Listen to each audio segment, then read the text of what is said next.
We are going to get started. We are so excited to have this conversation. As we all know, the industry and the world in general is going through a bit of a change in the way that we do things. And so today's webinar was really the fruit of us as partners, as friends, and quite honestly, hand in hand in this industry, getting together and figuring out how can we help? How can we bring some solutions, some quick tips, and some information for all of you to prepare for this reopening of the industry. As we know, there are not just businesses that are suffering, but people. So of course we want to be very aware of that, and we want to lend a hand whenever we can. One of the things that I feel we need to put out in the open, obviously, is that the recovery, as it's been defined and as experts out there are talking about, is probably going to be a little bit slower than we would like it to be.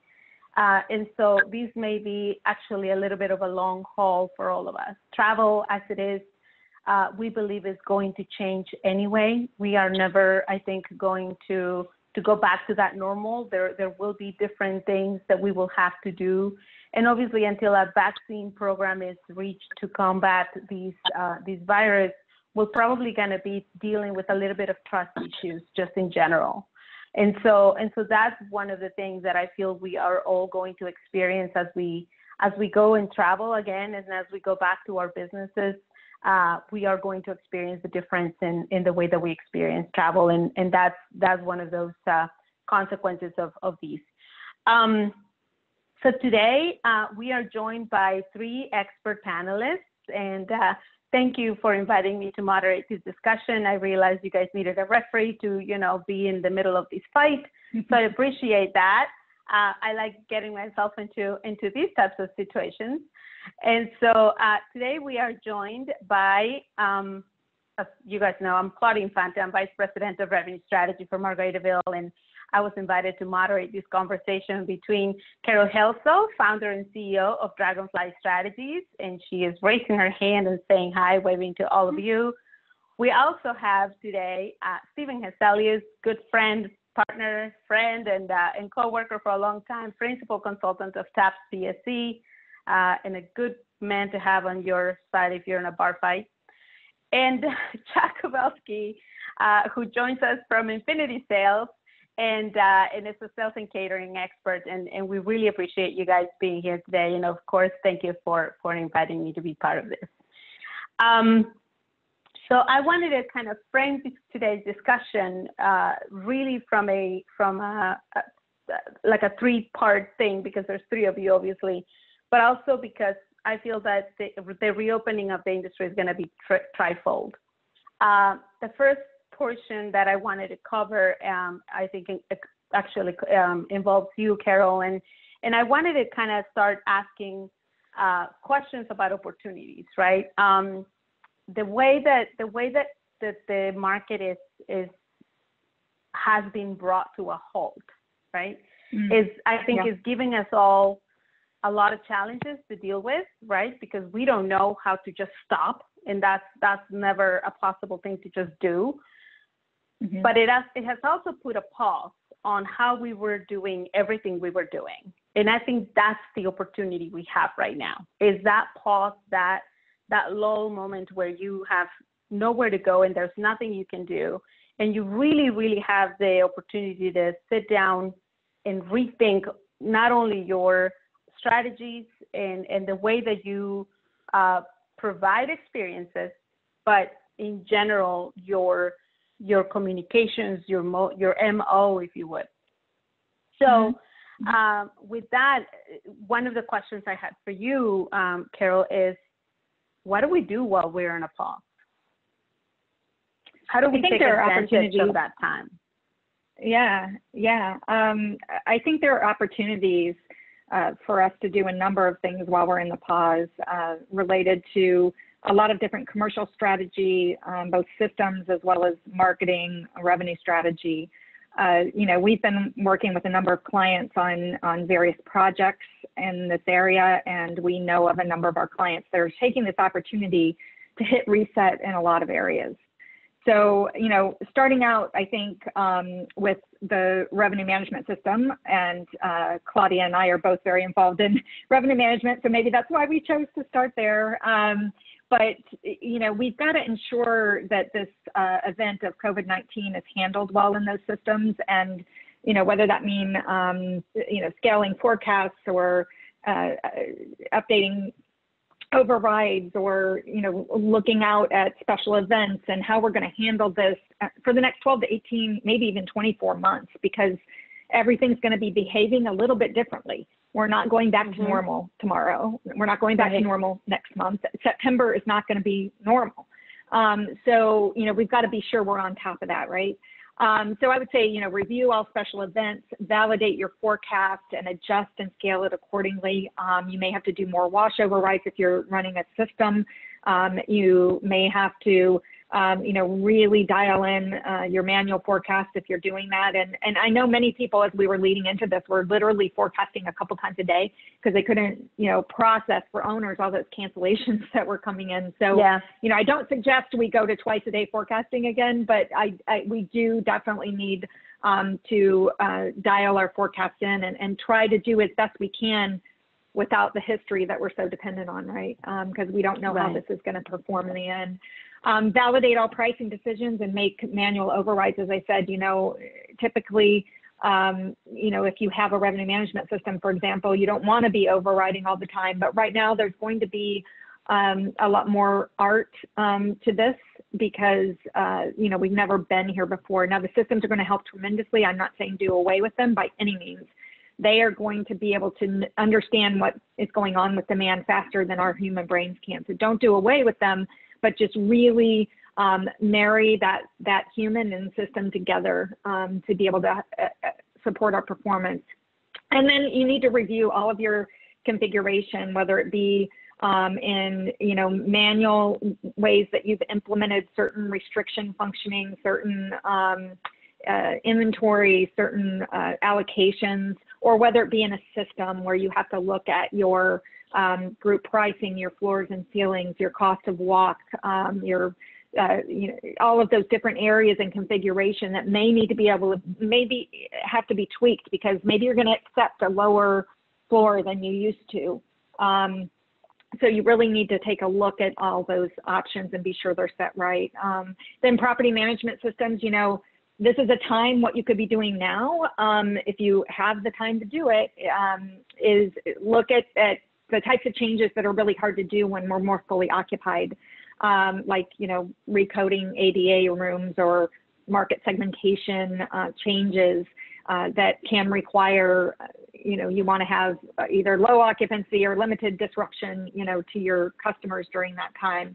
Validate, you're going to have to validate that interfaces are live and working. And I think that Stephen's going to talk a little bit more about that. You know, loading new packages and promotions, what we're going to be selling, what customers want in the future may be different. You know, so you're going to need to manage that. Again, you may need to build some broader rate structure in your system to accommodate for the new situation. You know, make sure that any groups that have either rescheduled or canceled or have actually canceled out of the system, that inventory is back. You know, just double check because, you know, we went through a lot of furloughs, a lot of people, you know, being cut off on a day when maybe they were in the middle of doing something. And so, you know, we've got to go back and look at everything and be sure it's dialed in. You know, and then also just validating that audit's been run and your data's right. Like we've, you know, moved forward. So there's, you know, there are things like that that have to happen. Your central reservation system is very similar to PMS, you know, making sure that any PMS changes actually interface across, validate that rates, inventory restrictions, everything is set for the new normal versus what we thought 2020 was going to be and then rolling into 2021. You know, we again need to validate that group blocks has been moved out of the system and that inventory is back. You know, ensure that text regarding new policies and information about, you know, sanitary actions that you're taking to make everyone feel safe or things that you're doing to be sure that your employees are healthy are actually loaded in systems, whether that be OTAs, central res systems that distribute out, GDSs, all of that area needs to be updated with all of those things. And then verify what partners are live and who isn't. We've heard of some unfortunate wholesalers that may not reopen. So we may need to just disconnect that, close that out. It's sad, but just be on top of it and realizing what's going on. Of course, there's marketing as well. We've pulled back on marketing right now, like direct, like book me now messages have not been very successful, of late. Yeah. But there are things that we can do with website and email content. Again, talking about your cancellation policy, make sure that's updated, your sanitation processes, any HVAC system information you need to put out there if people are worried that somehow they're going to get sick by the air that's flowing in the hotel, like they are on airlines, right? If you're going to do temperature checks, I mean, some are suggesting we do temperature checks of the guests and the employees. Like, what does that look like? Is that an invasion of privacy? What if someone says no? So you need to have kind of FAQs around this. Local news, if your city and state has done specific things to address or put specific guidelines in place that you're following, it's important that guests know that. Staff health, what are your sick time policies? Hopefully none of your hotels are going to insist that people come or that they won't get sick time. Hopefully some of those things are going to change. And then community involvement. If you've done anything during this time to help community or healthcare workers or whatever, it's fine to just talk about that, to talk about how you've given back. We are hospitalitarians. I like to use that word. And so, we are about hospitality. And I think we can also talk about how we come together as a community. And then, I would also caution on email about frequency. We've had some hotels that we've seen have sent out like up to 3 messages a week. Please don't do that right now. Nobody wants 3 emails a week from a hotel right now. So I think we have to be strategic in how we're communicating, and we have to make sure that there's something to say and that it's relevant to today. And a good way to do that is to get people dreaming about travel versus asking them to book now.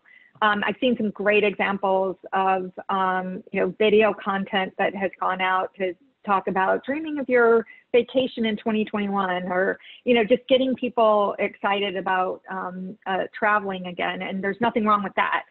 Just not a hard sell, and certainly not 3 emails a week. Our frequency rules still are in place, right? Yeah. Yeah. People get more unsubscribes than imagined. That's definitely one of those caution tales, right? Is we are trying to stay top of mind.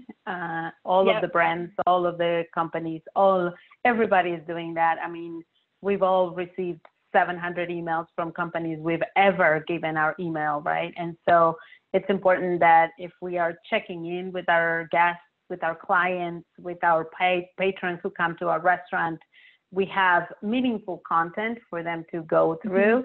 And maybe we're just checking in. We're just seeing how you're doing, and we miss you, kind of thing, right? It sucks to be closed, and sometimes that goes a longer way.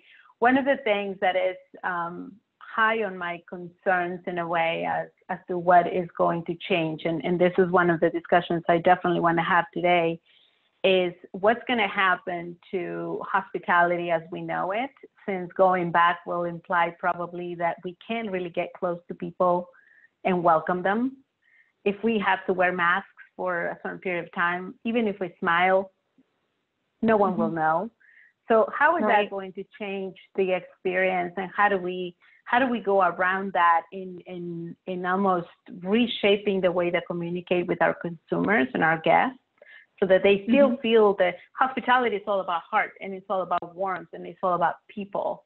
And when you have to put a barrier in front of people so that they can talk to each other, out goes the hospitality spirit in a way, right? So how do we make sure that we don't do that? And how do we make sure that we communicate with our customers in a way that is still warm and welcoming?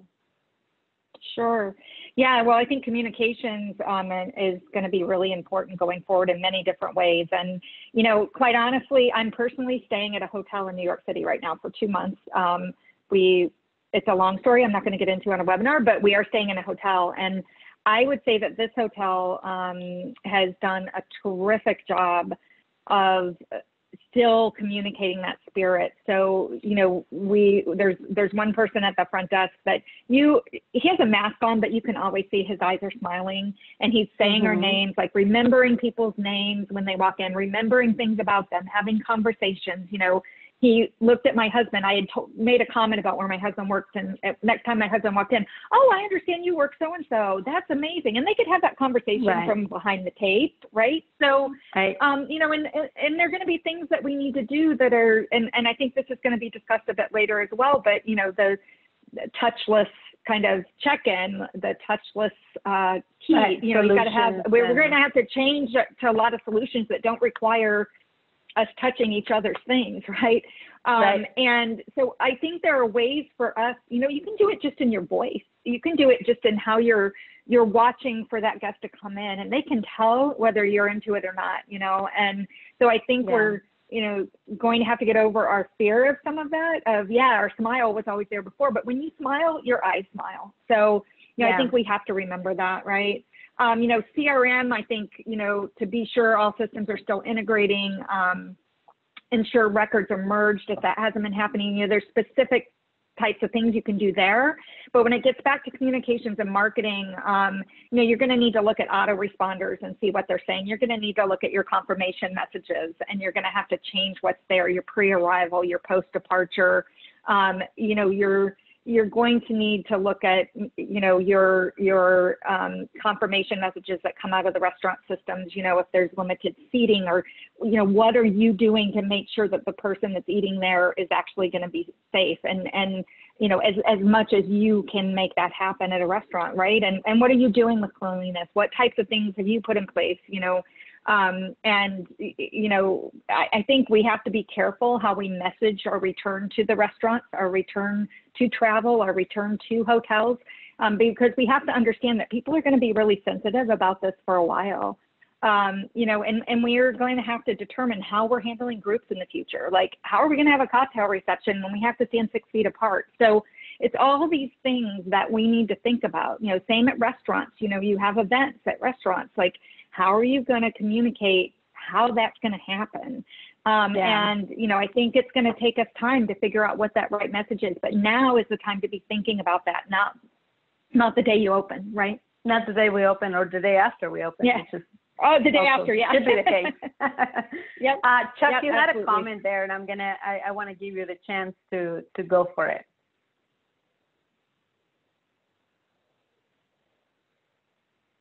You're on mute, Chuck. Sorry.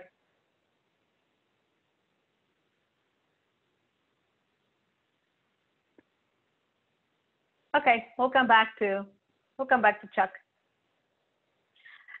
We have to find your mute button. Well, good. Thank you, Carrie. So as we then plan what we're doing before we actually reopen, right? Engage all of our systems, engage our customers, send them a check-in email, send them an offer email when it's appropriate to do so. And then we are facing now the time when it's time to go back.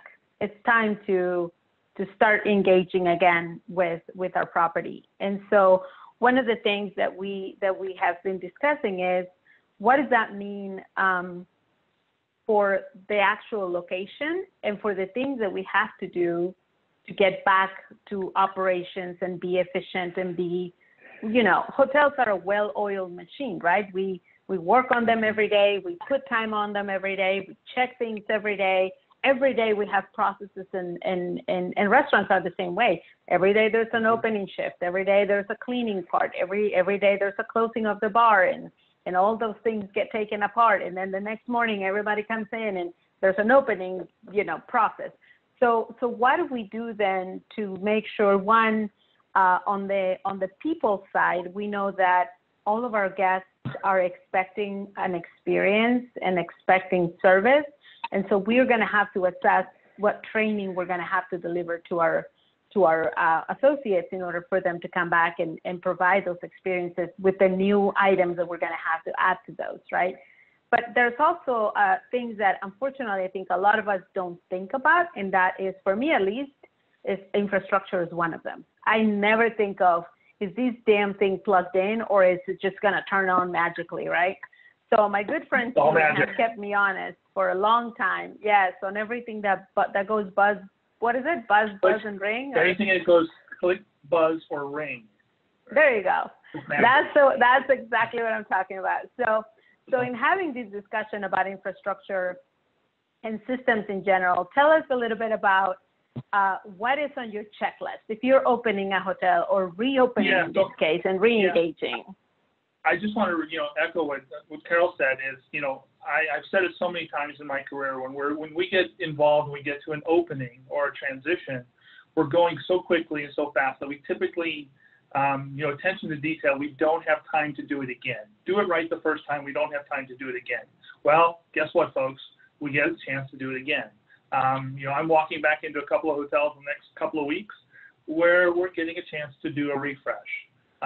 Take a look at some systems that were put in by the local two guys in a truck.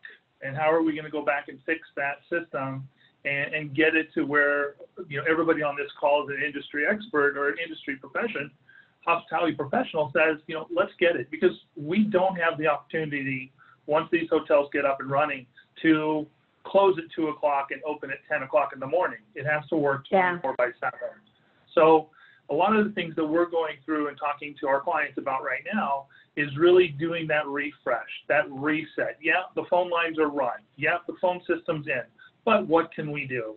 I think one of the things that we're doing with customers right now is, as a hotel group or as a consulting firm or management company, let your vendors know that you're back in business.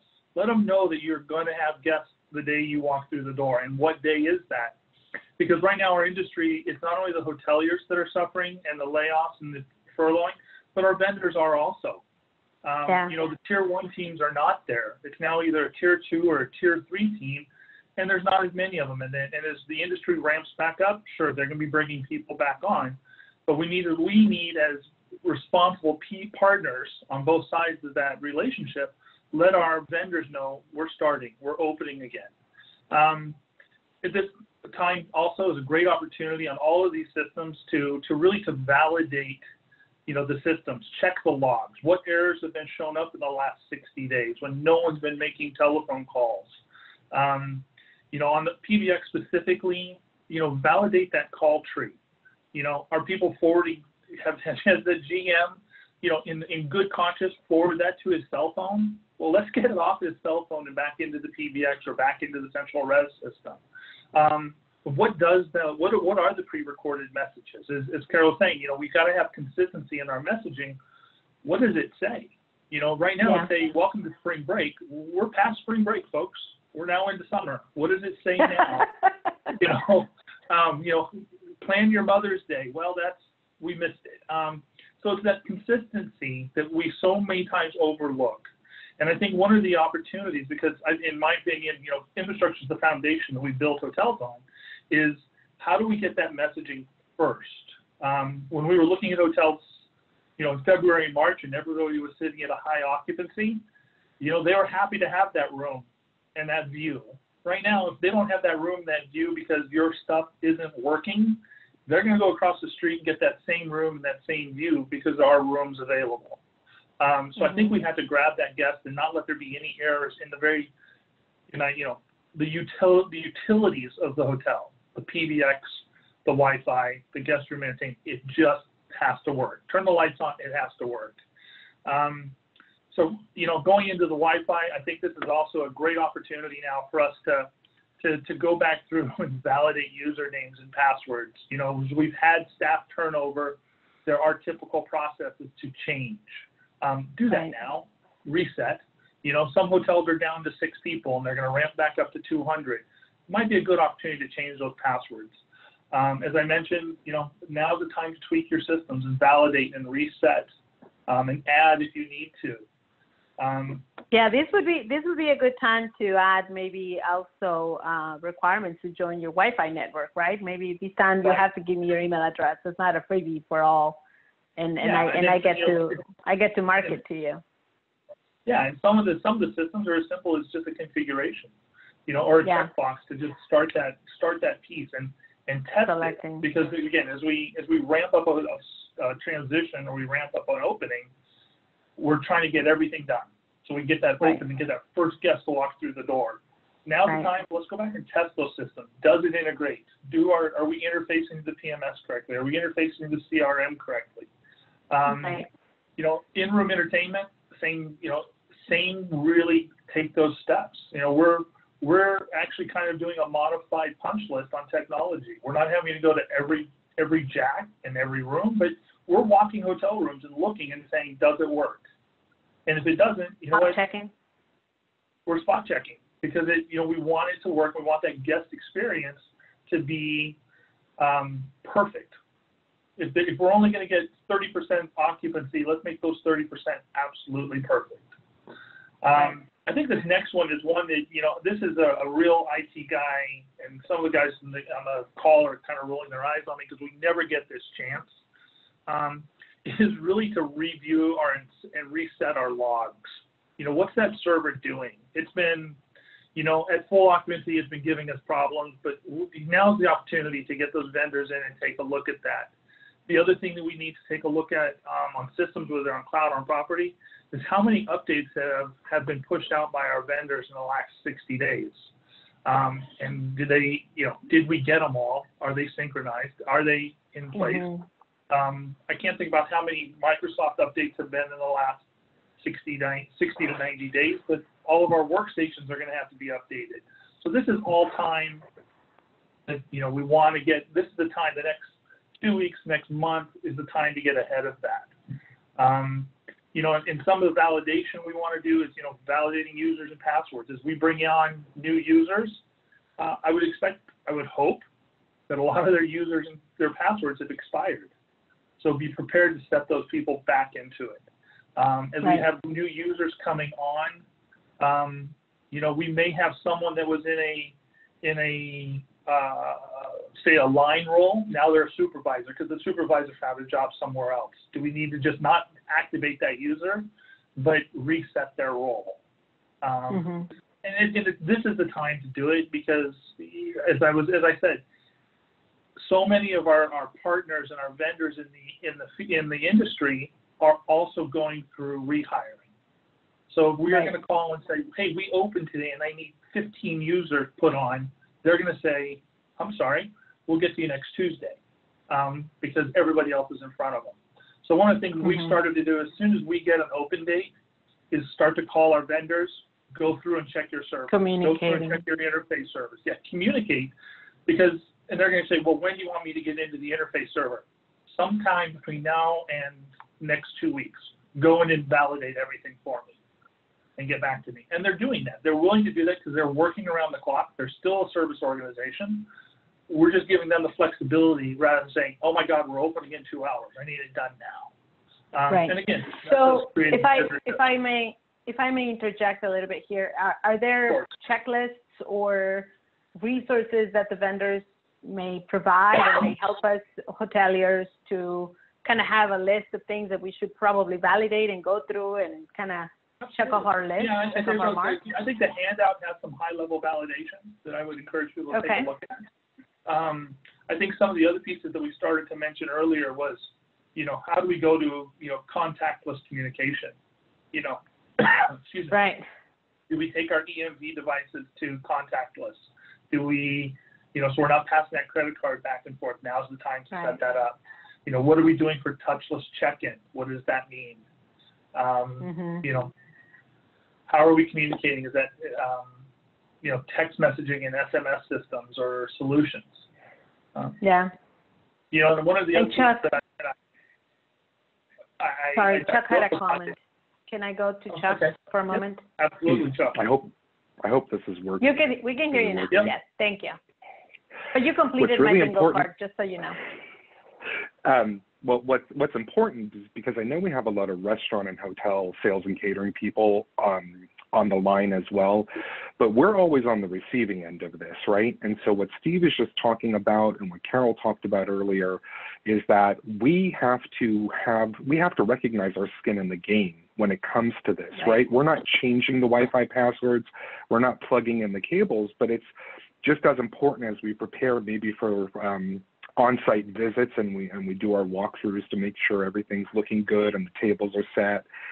We need to also realize that as partners with our IT friends, we need to be aware of how these things are going to be updated and turned on so that when our customers and guests actually come back on site and start to work with us, this is just as critical for us as some of the other traditional things that we think about. So Steve, no offense, I'm forcing myself to listen to you, but like yeah, my eyes were rolling too. But but I'm always thinking like as the sales and catering person, we do need to be respectful for when those guests start to interact with us and realize how we can partner and give feedback to the IT folks. So everything's connected. So thanks, Steve, for sharing this. I think it's important to connect those dots for us. I think there's one more area that I think is going to be a gotcha if we're not careful, and is the AV systems, people that are showing screens and background music. I know of one property for sure that's already told me, hey, we changed all the playlists, and I don't know how to change the volumes back or get back to the DVDs. And it's like they were rocking out while they were alone in the hotel. Exactly, and it's like, well, thank you for that. I'm glad I know that now, not the day we open, right? That's one of those things that's not on our list, but we need to put the AV systems in there. And if you need to do upgrades or you need to change and create, a vibe or a different flow for your hotel, now's the time to do it. We actually have hotels that are open, that are seasoned, that they just need to be adjusted. So. Yeah, I think the key to today's webinar and quite honestly all the conversations we've had is make sure that you understand what other teams are going through, what other departments may need from you, collaborate with your teams, collaborate with your other departments. And very important too, is make sure that you all understand what is the strategy reopening. It is imperative that we follow the same sheet of music, the same path towards the reopening process. Otherwise, we're going to end up, inhibiting each other's abilities to deliver that experience. So, take some time and talk to your partners on the property or on your company to make sure that there's a strategy in place and that you're following the same strategy. Stephen, I have a question. So from the system standpoint, have you heard of anything new that's being done, regarding either sanitary items or, safety or health, any systems that are going to be related to that? I think when we start to look at that is really we go back to the touch list and we go back to, how are we doing our check-ins? Are we doing mobile check-ins? Are we doing kiosks? Are we doing, what's our messaging? I think, I think IT gets a bad name and then we don't participate, but you know what? All of your pretty messages sit on all of our systems. It's the PBX, it's on the Wi-Fi login screen, it's on the guest room entertainment login screen. Those just don't magically appear. Those have to be programmed. So it's really that partnership of what marketing and operations want to say. We get it out into our systems, onto our systems, so we're saying the same thing. The biggest change I've seen is, I think we're starting to see it, and I think we're years behind on doing the chip and pin solution for credit cards. This may be the perfect opportunity for hotels to move towards that. Let people put their own card in. All the fast food companies have figured it out. Why can't we in hospitality, hotels figure it out? Put our own card payment in, solutions for sure. Payment, yeah. I mean, that's a great place to. Go ahead. There's also there's also the idea, right, of automated housekeeping services as well. There's a couple of companies that are developing robots and things of that sort. Again,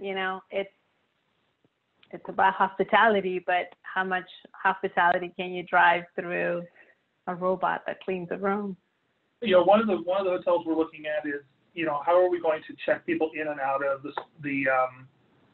fitness center? How do we limit? You know, can we configure our key cards to say only 2 people can come in at a time, and they've got to leave and check out at the same time? So they're passing in and out of the room to kind of limit. You know, so there's things like that are being looked at. And I'm sure those are capabilities that, you know, the capabilities are there. The technology is there, it's just that people want to implement it. So. Yeah, at the very beginning, I think that message that, you know, one character represents danger and the other one opportunity, and really there is a sea of opportunity out there for new things that will be coming thanks to these type of situations. So I think it'll be, we're changing the standard. I think it'll be interesting. Very well. Well, thank you, Steve, for that. That was very helpful, and I think it kind of sways nicely into the next section, which is sales and catering. And Chuck, thank you for being here today and for kind of agreeing to go last. Just you know, save the best for last. I kind of went through, you know, the stuff that you put on your points that you want to talk about today. And, you know, before you anticipate a client's needs and all of that via an RFP process, right? With people having a very kind of quote unquote baked in idea of what a group is, what an event means, right? With all this distancing, all these new norms that we're going to have to follow, what's the new way to sell an event? As Carol said, right, is how do we sell a cocktail dinner if we have to stand 6 feet apart? Yeah, there's so many things that are being thrown at the teams right now that one of the most effective things to do is to really remember that your customers, and you said this earlier, Claudia, it's going to be reestablishing that trust again in the experience and the product and listening to what their needs are and even hopefully anticipating what the customers are going to be asking for again, whether they're coming to your restaurant or they're meeting in your event space or staying in a room. People are going to have a heightened and different sense of what is security, what is safety looking like. We've sat in on some conversations already where sales teams are thinking outside of the box and differently on cleaning. Right, we just asked Stephen, has he heard anything new? There's been some conversations with people to support local smaller businesses and even more organic and not harsh chemicals. But on the flip side, you know, there might be the question of, is that as effective as a harsh chemical? So there's so much that catering and salespeople are being thrown at right now that they have to think about. We have to just recognize that we don't have all the answers, and it's really going to be important to listen to what the customers are asking for and pivot, right? Don't be as static as we used to be before. I think the winners in this game are going to be those businesses, restaurants and hotels and venues that are able to meet the client's needs, right? Because there's going to be a lot of competition, and the customers are going to go with the people that are, you know, actually fulfilling what they want. So it's important to listen. Right. And then you had streamlined sales and catering CRM data, and I mean, I'm assuming that it goes back to, you know, cleaning up your profiles, understanding what your clients have done before and what you can, you know, what you can expect them to request next time they come around. What are other ways to help your sales force in this case reach out to those customers, and what do you do proactively to get to those customers and make sure that they're keeping you in mind? Yeah, this topic isn't about the old way of like cleaning up information or how we used to think of fingers on a keyboard. This is more at a strategic level as leaders and managers of what information do we need to be listening for, and how are we going to retain that information to use it to make sales, satisfy what customers need, and make it actionable. So now is the time to not get so tied up in the weeds, but, you know, kind of elevate and get out of that and think about, how am I using my technology that I spent thousands and thousands of dollars on, how am I using that to make better business decisions and really help my customers engage with us? So that's what we talk about with cleanup, and there's a couple of ideas in that handout we'll be sending out later to everybody too. Okay, and I'm assuming that obviously is going to improve your sales practices, right? It's gonna have to make it more efficient too, because let's face it, not all of us will probably get a full staff back. We're probably gonna work with minimum requirements or minimum people in the next, I don't know, however long this thing lasts. But so how do you improve? What are your tips on improving sales practices and processes? Yeah, the challenge is here is, you know, you're working with that limited staff, like you said, but we've seen so many people become distracted in the day-to-day that they stop forgetting that a lot of their technology and a lot of the ways they used to do things might be refined or maybe just polished up a little bit to be a little bit more efficient, which means we'll get a little bit of time back. So take advantage of some of that automation. Stop and think about the way you used to do stuff, and is there ways to improve it, get back to the customer faster? Many of us are in Facebook groups right now where we're seeing some chatter back and forth, even from planners, where they're saying, look, I know teams are low staffed, but nobody's getting back to me, and I have a lead and I want to talk about business. And, you know, that's a little disheartening because, yes, we're piled on, and yes, we have less people and time to do things with. So really leverage that investment you made in some of your tech and systems and thinking to make sure it's working for you and not a detractor, not working against you. Yeah. Right. We all had dreams about what we would do if we had free time, right? And now we're here and we all just, you know, have chips and popcorn and another soda because it's only 3 p.m. We have to make that lemonade. Indeed. So that I think goes nicely onto automating those reportings and those business intelligence reports that you can get out of your systems, right? And kind of understand maybe where your gaps are, whether it's on data or in tech or in even user, and then just kind of go back and rehash some of that. What are the other things that you would pay attention to, I guess, in reporting or business intelligence that will kind of pinpoint the things that you need to take action on? Well, a lot of times when we're working with people and they want to identify ways to improve this, especially in sales and catering, we're overwhelmed with numbers all the time. And now might be the time to take a step back and think about what's going to be important in the future. Like, what do I need to know? What are the questions that I need to ask the teams and myself? And kind of dust that off and upgrade that, maybe rethink the way that you were pulling out information or how you were working with all that information. And this might be where you could partner with some of the other departments, right? And ask them, what are ways that we might be able to use more dashboards, visuals to help make some really quick on the fly decisions. We heard Carol talk earlier about forecasting, right? And it's whether you're sales or food or rooms or whatever it is you're forecasting, we're all impacted by that. And how do we just make it so efficient that we actually can make real better business decisions and not just feel overwhelmed or that we're going through the motions of what we used to do before? That's what I think is most important. And Steve, I think I see you have a comment. You're on mute. Bingo. Not just me. No, Steven is on mute.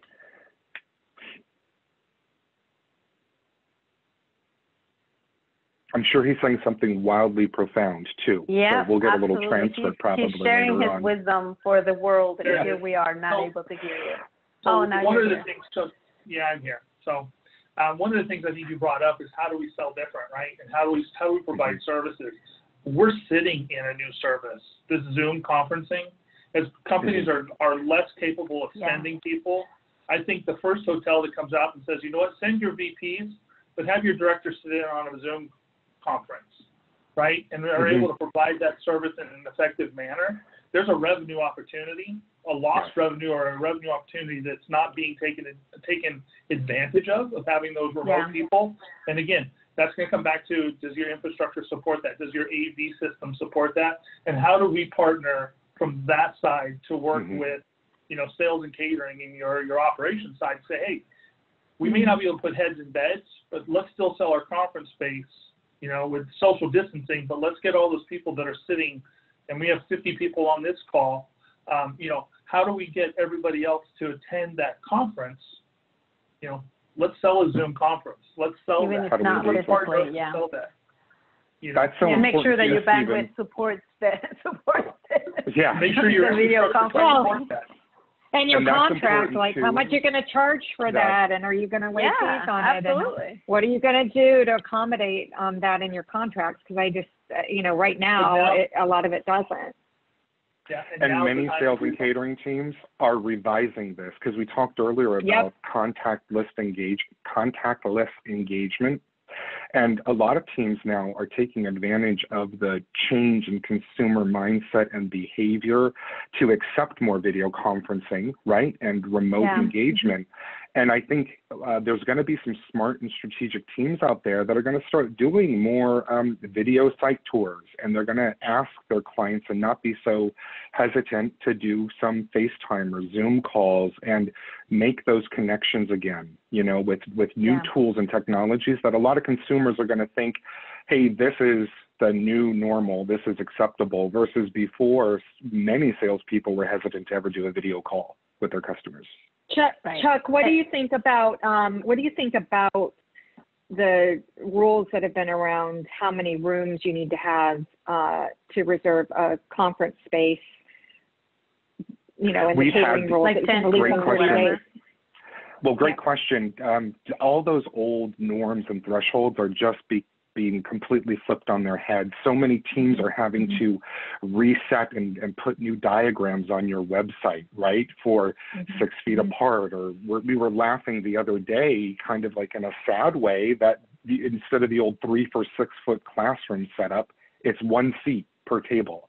And so, you know, the way we forecast and the way we think about using our inventory, whether it's a table or a room or an event space, I think is going to be a little shook up a little bit, right? And we have to be realistic on how to be respectful and capitalize on that revenue, Carol. But it's a great point. People need to start thinking about that now before we have to make a decision on the fly, and we might not take advantage of the opportunity. We should consider putting a meeting with people inside bubbles, you know, like the ones that you get on the water and you walk on water in a bubble. Yeah, like the big gerbil wheels. You know, I think it'd be an amazing meeting to be part of. Yeah, well, that's definitely one of those things that I feel is going to change. And with that, actually, I had a question for all of you in the panel, and we have about 8 minutes left. And in this time, we wanted to talk a little bit about what new considerations we need to have, right, in the new normal or the new way that we're going to do business, concerns, pitfalls, and then take some questions from the attendees. I do personally have a question, and that's for all of you. And I think, you know, while we have been conversing and kind of talking about these for a while, as experiences are sold and as experiences are delivered, what do you think will be the new expectation around KPIs? Are there new KPIs that we're going to have to consider going forward? And Carol, I'll kind of give you first bits on that. So KPIs as in overall performance? Yeah, so right now you're revenue manager. If you're a revenue manager, you're basically judged on RevPAR or RevPOR or total rev or whatever, right? Like you have your KPIs and you kind of follow those every week. Do you think there's going to be new KPIs that will determine how well you're doing? Yeah, I mean, first of all, budgets are all going to have to be rewritten, right? So that's first place. Your goals are going to change. And, you know, there's still merit in obviously RevPAR index and your market share and that type of thing, because all your competitors are kind of in the same boat, right? So I think that, you know, there's merit to still looking at that, but absolutely, you know, forecast accuracy is going to be even 10 times harder than it used to be because, like, you know, we don't know how quickly this is going to shift, when this is going to come back, and it's really hard to look out and forecast it. How are we going to know when, you know, groups feel comfortable starting to come again? I mean, we're going to have to be really, really close to what that demand is. And so I think, yes, KPIs are going to have to change. I think sales KPIs are going to have to change, you know, both from the side of what they can book, what, if they have to give concessions. A lot of times they're measured on that. Well, you know, right now we're going to have to give some concessions, right? We're going to have to give on attrition, and also just their goals in general. I mean, it's going to be a bit before groups come back in full. So, you know, maybe it's okay to take a catering group out 120 days now. Right. So I think there are a lot of things that are going to need to be reworked when it comes to that. Chuck? And Claudia, there's a good thank you. There's also a lot of discussions we're having with some customers now, reputation management. So I think too, going forward, there is this pause like we heard everybody talk about. And I think the voice of the customer and anonymous referrals, sales and catering people are going to have to be way more engaged and sensitive about it. Whereas maybe this was delegated to marketing before, but now we are going to have to think about what are those people who have visited us, what are they saying out there in the world about us as well, and not just to us in surveys or what our staff. But I think sales is going to have to change the way we thought about engaging them and responding and interacting. And I think that channel is going to become more important because someone, and especially with attendees, right? So it's like whether it was a birthday party of 15 in the private dining room or the new group of 25, we have to be ready for that new KPI. Like, what is their engagement and what are our expectations? Right. That cleanliness rating, right, on your review sites is probably going to spike in terms of people looking at where to spend their money. Stephen, do you have any ideas on new KPIs? Yeah. There we go. Okay, I'm back. You know, for on the infrastructure side, it's simple, right? I mean, we're always worried about bandwidth and how fast the Wi-Fi works and all of those things.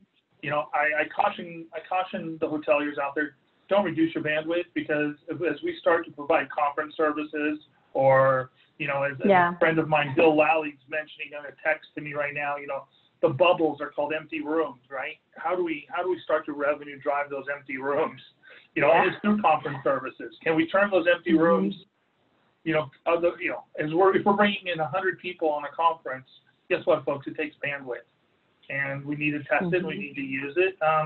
For me, that's where things don't change.